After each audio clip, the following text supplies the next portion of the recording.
user sila guys. Asan yung sit and go mo? Oh, grabe. User sila guys, nakakatuwa. Day 1 sa Cebu. Ayan, ang init dito. Gagamit ako ng tawite. Perfect to sa mga kilikiling pawisin, mabaho, mabilis mangamoy, mabilis mangasin. Ito siya guys, tawas infused with lemon, 149 pesos lang. Ito lang ang ilagay nyo guys.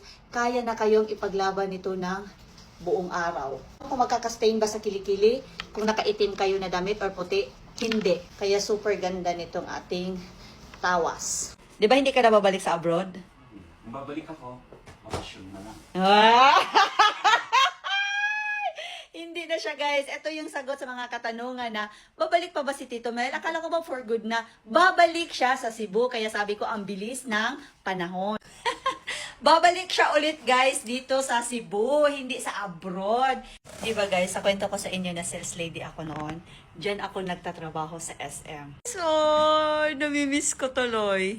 So, nagko-coffee muna kami guys. While nag-aantay sa tatay ko kasi hindi pa dumating.